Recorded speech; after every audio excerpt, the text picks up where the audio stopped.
caros amigos, mais uma vez estamos aqui no canal Via Romana, continuando o nosso curso, a nossa série de aulas sobre o Islã, entendendo o Islã. E hoje nós vamos falar sobre as origens da nova Jihad. Vamos falar então do Sayyid Qutb e da Irmandade Muçulmana, a fundação da Irmandade Muçulmana e a influência do pensamento Qutb na construção dessa nova Jihad que deu origem a grupos como Al-Qaeda, ISIS, o Daesh, Al-Nusra e etc. Eu peço a vocês que tenham um pouco de paciência, é um tema um pouco complexo, mas importantíssimo para que a gente entenda o que realmente está em jogo na nova Jihad que surge no século XX e que está aí, aos nossos olhos, neste século XXI. Ok? Então nós vamos dividir aqui o nosso vídeo hoje em algumas partes. Primeiro nós vamos falar sobre a figura de Sayyid Qutb, depois nós vamos falar do contexto do Egito, onde Qutb desenvolve sua ação, onde a Irmandade Muçulmana também desenvolve sua ação, e depois vamos dar uma contextualizada de forma mais geral, também na ideologia de Qutb, na ideologia da nova Jihad, ligado evidentemente ao contexto global, correto? Então vamos começar aqui falando o seguinte: nós nos últimos vídeos trouxemos algumas informações a respeito da formação da Arábia Saudita, que é o primeiro estado da era contemporânea nascido de uma jihad. Bom lembrar disso.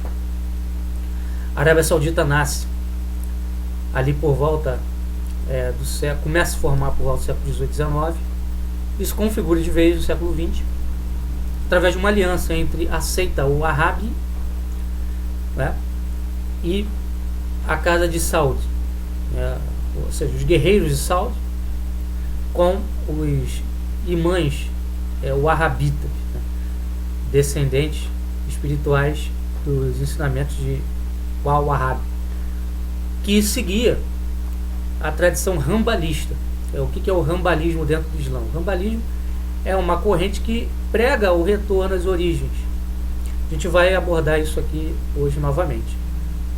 Então, quando a figura de Qutb começa a aparecer, e quando também a Irmandade Muçulmana começa a aparecer na história, é bom lembrar que essa linha rambalista ela estava em alta já na Arábia Saudita, e ela vai também aparecer no Egito com força. Então é nesse contexto do rambalismo que nasce essa nova Jihad, que vai nascer a Irmandade Muçulmana, que vai aparecer a figura de Sayyid Qutb, que é o principal ideólogo da nova Jihad, da Al-Qaeda, do Daesh e etc. Sem entender a figura de Sayyid Qutb, sem entender a ideologia de Qutb, não tem como compreender a Jihad que está acontecendo aí agora. Então vamos lá. Primeiro ponto: quem foi Sayyid Qutb? Bom, Qutb é um egípcio, nasceu em Musha, correto? Em 1906. O Egito, na época do nascimento dele, estava sob o controle do Império Turco Otomano. Então, assim, nominalmente, o Egito era do Império Turco Otomano, mas, na prática, a Grã-Bretanha exercia um protetorado sobre o território. O pai de Qutb era um militante político e militante também islâmico. E na casa dele aconteciam reuniões frequentes para discutir o Alcorão e para discutir política à luz do Alcorão, correto?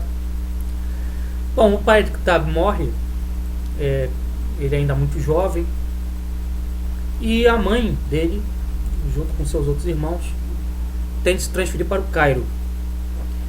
E aí Qutb começa a ligar-se ao mundo profissional, ao mundo dos estudos, até que ele ingressa na Universidade do Cairo, correto? E nessa época aí, do ingresso dele na Universidade do Cairo, ele vai travar contato com a Irmandade Muçulmana, que estava sendo fundada também. O fundador da Irmandade Muçulmana foi um imã. O imã, para quem não sabe, dentro do Islã, é aquele indivíduo que conduz as orações, conduz a leitura do Corão. Então, Al-Banna, esse imã, fundador da Irmandade Muçulmana, ele tinha uma ideia que era a seguinte: criar uma organização política e religiosa que representasse as ideias do rambalismo dentro da política egípcia, que eram ideias fundadas na noção de que a Sharia teria que ser reaplicada, da volta, né, àqueles costumes, àqueles preceitos das origens do Islã, voltar a viver como vivia Maomé e os seus companheiros. Então, era a ideologia de Al-Banna. Tem que lembrar também aí que o Egito estava passando por uma situação que era a seguinte: quando acabou a Primeira Guerra Mundial, o Império Turco Otomano cai, e aí começa a surgir uma expectativa de independência dentro do Egito. Levantes e mais levantes vão acontecer entre o final da década de 10 e o início da década de 20, do século 20 no Egito. Só que todos esses levantes serão esmagados pela Inglaterra, desculpa. A Inglaterra vai ficar com controle direto sobre o Egito e vai esmagar essas rebeliões. Evidentemente, o interesse da Inglaterra era garantir o seu interesse geopolítico, o seu poder geopolítico ali na região, o Oriente Médio e África do Norte. Regiões, evidentemente, muito ricas, não só em petróleo, mas também estratégicas. O Egito, por exemplo, tinha o Canal de Suez, tem até hoje. O Canal de Suez era estratégico para os ingleses, em termos de navegação mundial. Então, os britânicos eles fizeram de tudo para que essa independência não acontecesse. Mas ela acabou acontecendo. Em 22, o Egito acaba se tornando independente. Só que tem um problema. Se torna independente, mas essa independência não é total.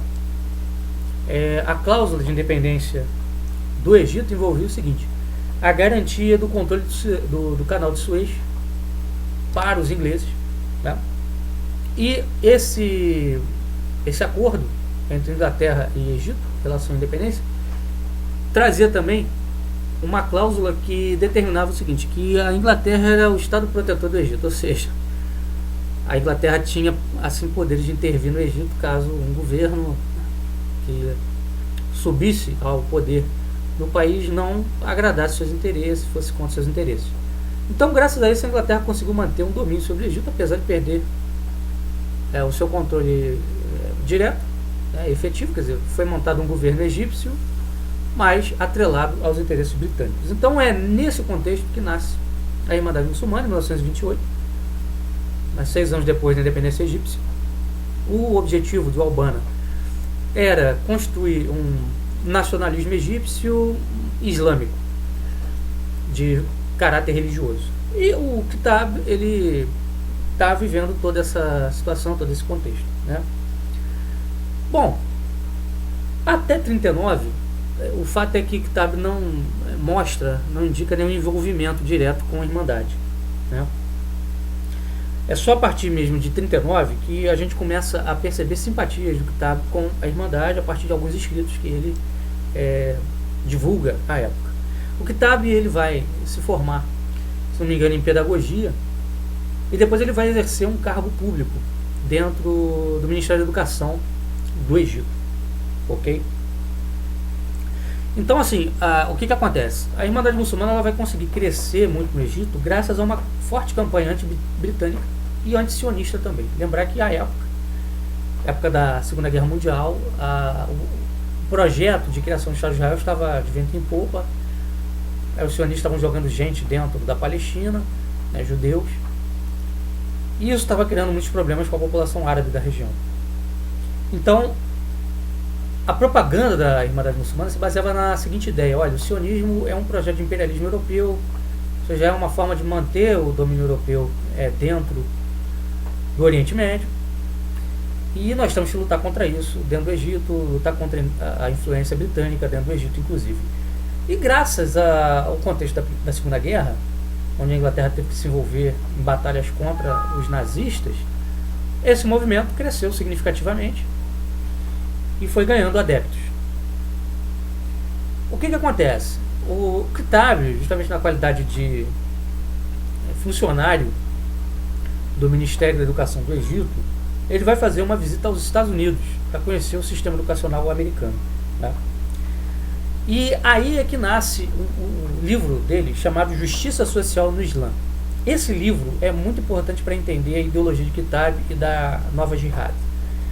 Ele vai ter um impacto muito negativo com a cultura americana, e a partir daí ele vai construir uma ideia de que o Islã é a saída para a degeneração produzida pelo mundo ocidental.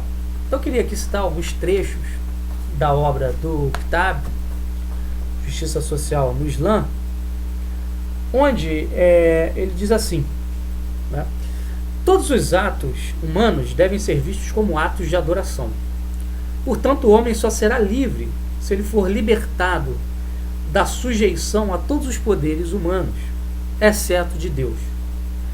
Do poder dos sacerdotes, do poder do medo, do poder da dominação dos valores sociais, desejos e apetites físicos. Isso é um trecho do livro dele, em que ele vai desenvolver uma polêmica contra o poder norte-americano. Então, ali ele está dizendo o seguinte: olha, o poder norte-americano se baseia no materialismo que é avesso às leis de Alá, né? Por exemplo, quando ele esteve nos Estados Unidos, ele descreveu a sociedade americana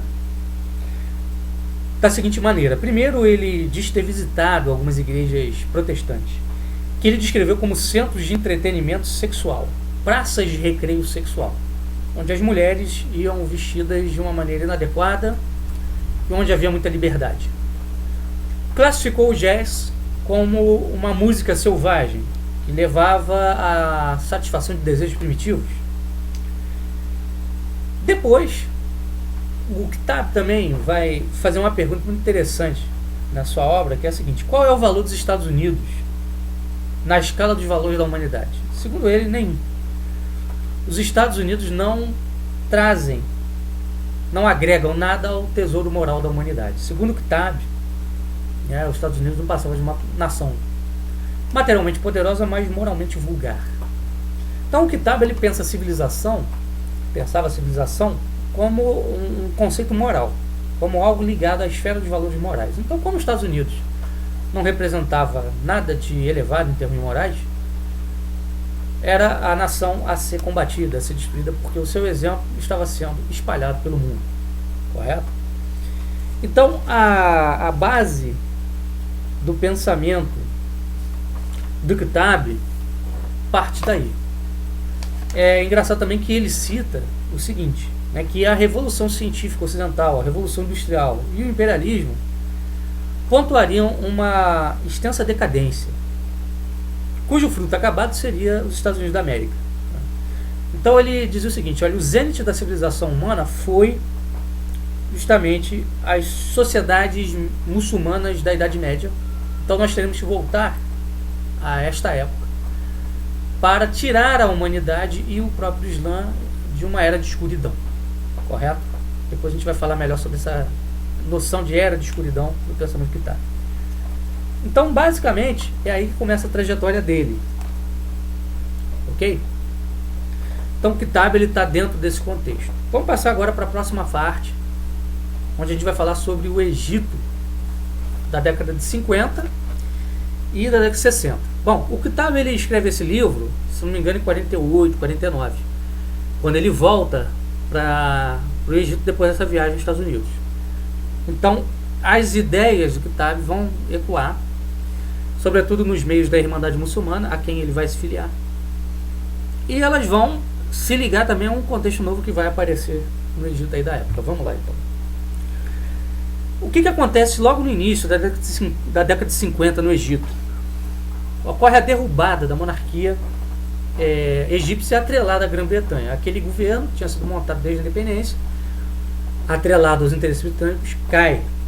E cai graças ao movimento dos oficiais livres, que era um movimento liderado pelo Gamal Abdel Nasser, um general do exército egípcio que liderou um movimento nacionalista que tinha por fim a implantação no Egito da ideia pan-arabista. O que que era isso? Que é a ideia de união dos povos árabes contra o inimigo ocidental, contra o imperialismo ocidental, no caso o imperialismo da Grã-Bretanha, que era o que mais afetava o Egito à época. Tá? Só que Nasser sabia bem que a Irmandade Muçulmana tinha uma importância e uma força muito grande dentro da sociedade egípcia. Eles vinham crescendo muito. A ideia de Nasser não era exatamente a ideia da Irmandade, não era de criar um regime baseado na Sharia, mas um regime nacionalista, secular. Mas ele sabia que ele não podia governar sem contar com esse pessoal. Então ele vai tentar uma composição com o pessoal da Irmandade Muçulmana. Só que acontece o quê? Acontece um atentado. Um sujeito radical da Irmandade, em 1954, ele ataca Nasser durante uma palestra pública dele. Há uma tentativa de assassinato, né? Ele atira em Nasser, mas não o alveja, e perante essa situação Nasser não tinha mais como impedir uma perseguição à Irmandade Muçulmana. Então isso faz com que o regime de Nasser radicalize, ele tira a liberdade de grupos opositores ao seu governo. Então comunistas, liberais e os membros da Irmandade Muçulmana também serão perseguidos. Correto? Acontece então aí uma ruptura clara entre os nacionalistas egípcios de Nasser, que queriam um regime secular, e o pessoal da Irmandade Muçulmana, que queria um regime de Sharia. Eram dois projetos completamente diferentes. O projeto Nasser era um projeto republicano e queria criar uma república pan-árabe. Tanto que ele chegou mesmo a unir, né, o Egito à Síria. Foi uma união que não durou muito tempo, mas essa tentativa expressa bem essa ideologia pan-árabe, secularista, republicana. E, por outro lado, os líderes da Irmandade Muçulmana queriam a reconstrução da Umma, ou seja, da comunidade islâmica. Que a ideia de Umma não tem nada a ver com a ideia de Estado-nação. A ideia de Umma é a ideia justamente do califado, da restauração do califado. Então, o pessoal da Irmandade Muçulmana passou a ser perseguido. Nesse contexto aí, tá, é que Kitab é preso. Correto? E na prisão ele vai escrever uma obra chamada A Sombra do Corão, que é um comentário do Alcorão, comentário extenso do Alcorão, trazendo aí as noções basais da ideologia da nova jihad que o Kitab estava defendendo. Porque o que acontece? No momento que a Irmandade Muçulmana começa a ser perseguida dentro do Egito, começam a nascer ideias de radicalismo. Ou seja, a única via para nós chegarmos ao poder é através da violência, não tem jeito. Então o Kitab vai estabelecer uma série de noções para fundamentar a ação dos novos jihadistas que ele pretende formar. Ok? Sobre esse livro, A Sombra do Corão, nós temos também aqui uma citação interessante que nos ajuda a entender o que era a ideologia de Kitab. Então veja bem, A Sombra do Corão era um comentário detalhado do Corão em 30 volumes. Uma coisa interessante, Kitab, com 11 anos de idade, ele sabia o Corão de cor. Isso é atestado por diversas fontes.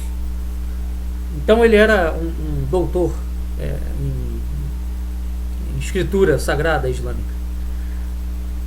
E assim, o que o Kitab procura fazer nesse livro? Ele procura mostrar a atualidade dos preceitos originais do Islã, ou seja, daqueles preceitos que originalmente deram base à organização das sociedades islâmicas. A gente falou nas aulas anteriores, nos vídeos anteriores, que o que aconteceu no Islã ao longo do tempo, ao longo da história. Os povos islâmicos foram se organizando em estados, e esses estados eles foram criando leis que não eram estritamente islâmicas. Eram leis que tinham alguma base islâmica, mas também que tinham base nas legislações ocidentais, na experiência histórica dos povos que iam se estabelecendo. Por exemplo, o Império Turco Otomano teve que fazer uma síntese, né, de leis corânicas com leis dos povos locais que eles iam dominando. Então o que aconteceu? A Sharia foi sendo deixada em segundo plano. A ideia de Kitab era voltar à Sharia, a ideia do rambalismo, né? Então o Kitab vai delinear os contornos de uma sociedade muçulmana.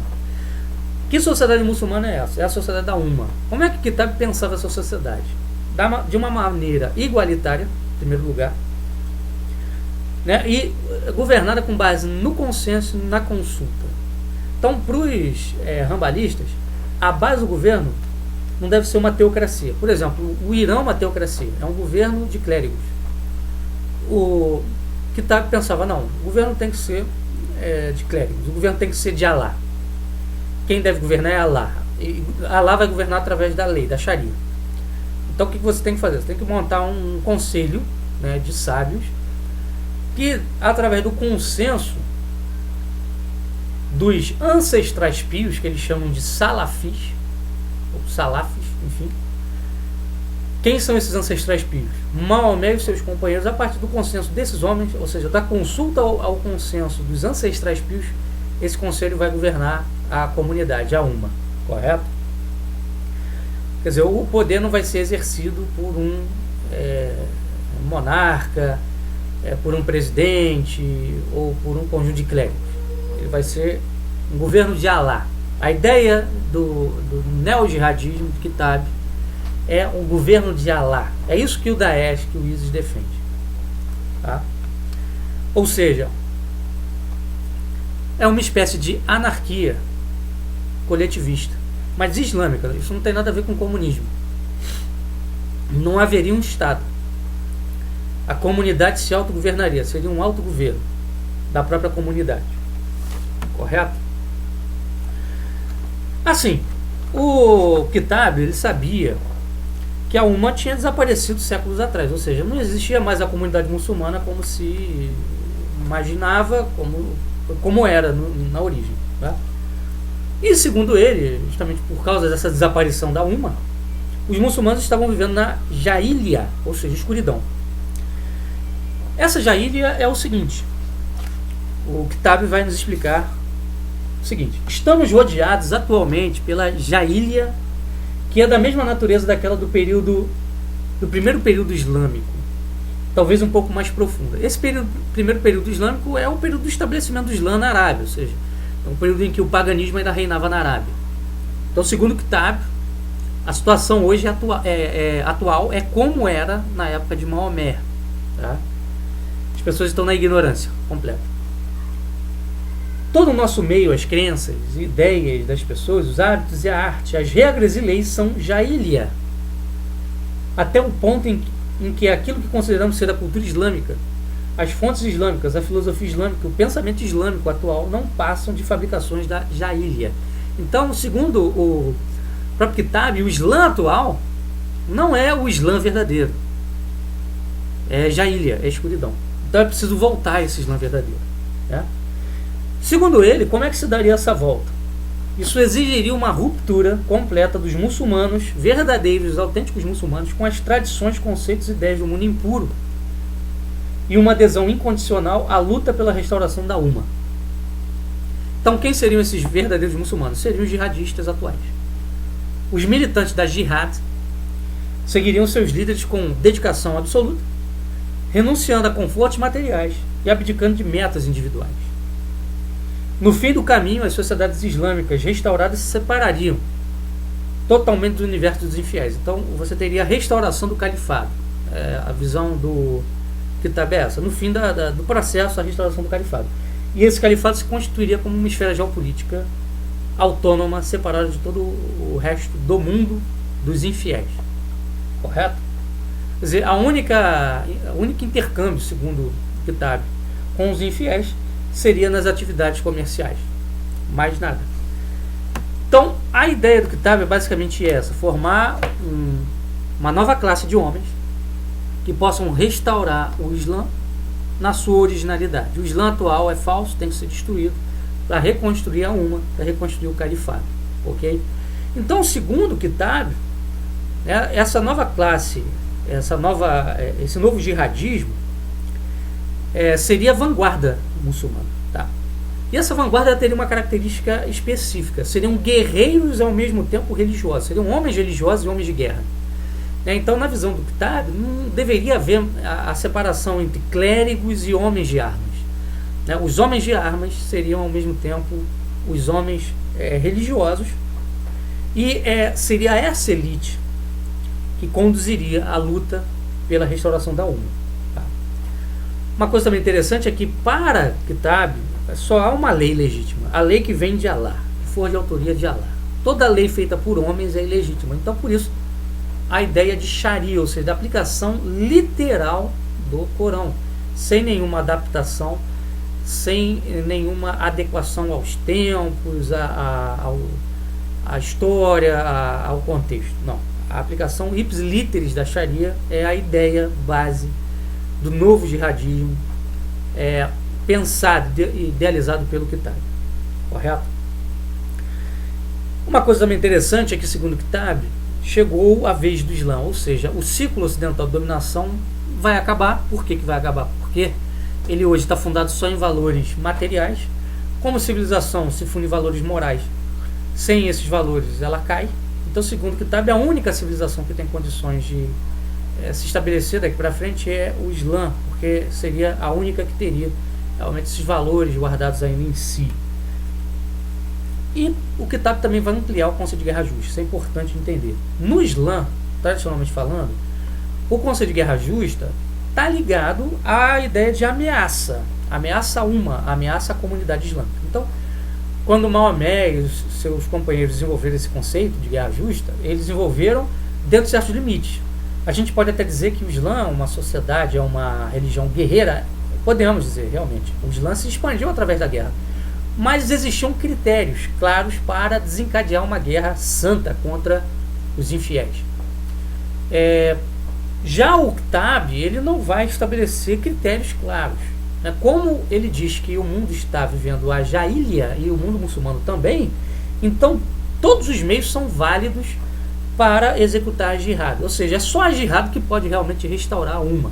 Não tem como restaurar uma se não for através de uma jihad generalizada contra os infiéis que existem dentro do mundo muçulmano e fora. Correto? E assim, não existem princípios claros para determinar quando a guerra é justa e quando não é.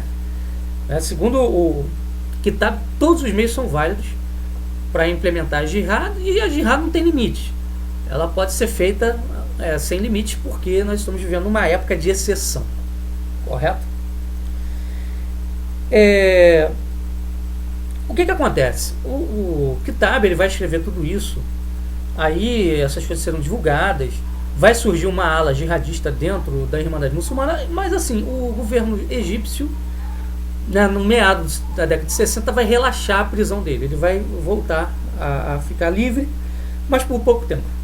À medida que essa ala jihadista da Irmandade Muçulmana vai crescendo, vai tomando corpo. Em 66, o que acontece? Montam um processo já de cartas marcadas contra Kitab. Kitab não tinha organizado nenhuma ação terrorista, nada disso.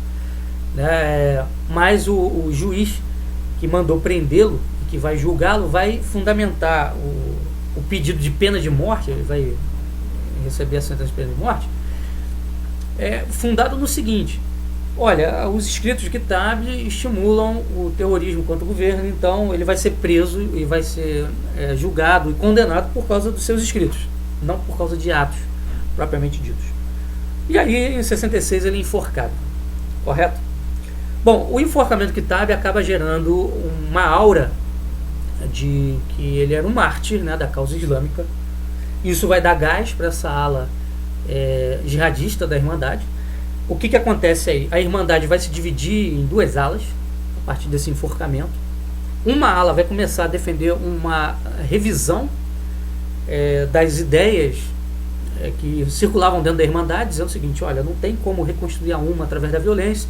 A melhor forma de você reconstruir isso será através da persuasão, de um trabalho pacífico e não da guerra e não das armas. E uma outra ala vai dizer: não, a única via, o único meio é a violência, o nosso líder foi morto e nós precisamos usar os meios mais violentos possíveis para chegar a esse objetivo, porque senão não chegaremos a ele. Então, o que acontece? No Egito, a ala pacífica da Irmandade Muçulmana permaneceu. O governo permitiu a existência dessa ala e ela permanece até hoje lá dentro. Tá? A ala majoritária, a Irmandade Muçulmana que tem dentro do Egito é majoritariamente pacifista, no sentido de, olha, vamos reconstruir uma não através da jihad. não pelo menos da jihad do Qitab. E a ala jihadista, ela vai migrar para onde? Muito interessante isso. A ala jihadista vai migrar para a Arábia Saudita, onde aceita o Wahhabi, vai abrigar os líderes, né, do rambalismo, da Irmandade Muçulmana lá dentro. Inclusive o irmão de Qitab, Muhammad, né, Muhammad Qitab. Ele vai para lá, para a Arábia Saudita, e ele vai receber, por parte da seita Wahhabi, apoio, vai ser financiado e vai dar aula na Universidade King Abdul. Muito interessante essa ligação, porque nós veremos no próximo vídeo como a Arábia Saudita está vinculada ao jihadismo mundial, e o que é interessante, como os Estados Unidos da América, que dizem combater o jihadismo mundial, está também ligado a ele. Porque os Estados Unidos da América se vale desse jihadismo para impor suas agendas no Oriente Médio. É claro que o jihadismo não surgiu meramente de uma ação americana. Os americanos, eles dão fôlego, financiam esses grupos por baixo dos panos, ou seja, financiando a Arábia Saudita, financiam esses grupos. Sabemos que Estados Unidos e a Arábia Saudita têm uma relação comercial muito forte. E para que financiam? Justamente para terem justificativa para intervir nessas zonas do Oriente Médio. Nós vamos explicar isso melhor quando falarmos no próximo vídeo do Bin Laden. Tá? Então, assim, a relação entre a Arábia Saudita e Daesh é total. A relação entre a Arábia Saudita e o novo jihadismo é total. A relação entre o wahhabismo saudita e esse novo jihadismo é total. Por isso que esse discurso, por exemplo, do Donald Trump, que o Irã é o grande patrocinador do terrorismo mundial, isso é uma balela. Isso é um discurso americano para desviar a atenção da realidade. Né? Uma coisa bem interessante é que o Qitab e o pessoal do Daesh, dessa ala jihadista, defende o fim do Estado-nação. De quem é o projeto de destruir o Estado-nação, senão da nova ordem mundial? A quem a elite americana, governamental e a elite econômica está atrelada ao projeto de nova ordem mundial. Né? Então, quer dizer, uma coisa vem de encontro à outra, ou seja, se liga a outra de maneira que a gente vai conseguindo entender o porquê do apoio dessas forças globais a, por exemplo, os rebeldes sírios, que nada mais são do que os jihadistas do Said Qitab, são o pessoal da Al-Qaeda, são o pessoal do Daesh. Os rebeldes sírios são os jihadistas, os wahhabitas do Daesh. Como é que o Daesh se constituiu?